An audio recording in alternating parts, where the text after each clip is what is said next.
Hello, everyone.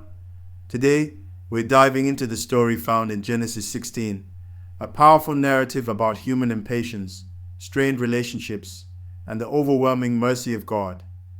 This chapter serves as a reminder that even when we falter, God sees us, hears us, and has a purpose for our lives.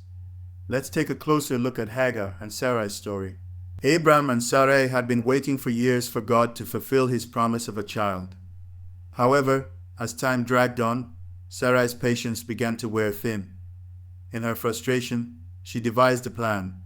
Since she could not conceive, she would offer her Egyptian servant Hagar to Abram as a wife. While this arrangement was culturally acceptable at the time, it was not aligned with God's intentions. Once Hagar became pregnant, tensions flared. Sarai felt slighted, and Hagar began to disdain her mistress.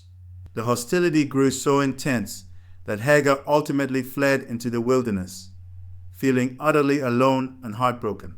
In the wilderness, Hagar had a remarkable encounter with an angel of the Lord. This moment is one of the most touching in Scripture. The angel asked, "Hagar, servant of Sarai, where have you come from, and where are you going?" God acknowledged her suffering and listened to her cries. He instructed her to return to Sarai and assured her that her son Ishmael would become the father of a great nation. Deeply moved by this encounter, Hagar named God El Roi, meaning the God who sees me. She realized that even in her darkest hour, God was with her.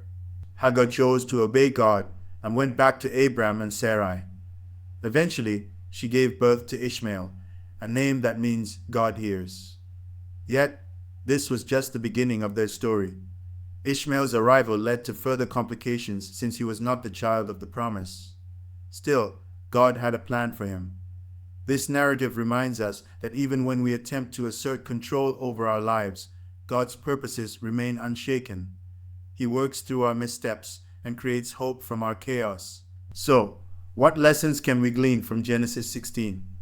First, impatience can lead us to make poor choices, but God's plans are always far better than our own. Second, God sees us in our suffering and meets us right where we are. Lastly, His mercy reaches everyone, even those whom society often overlooks, like Hagar. Let's learn to trust in God's timing and find comfort in His promises. Thank you for joining me. I look forward to sharing the next story with you.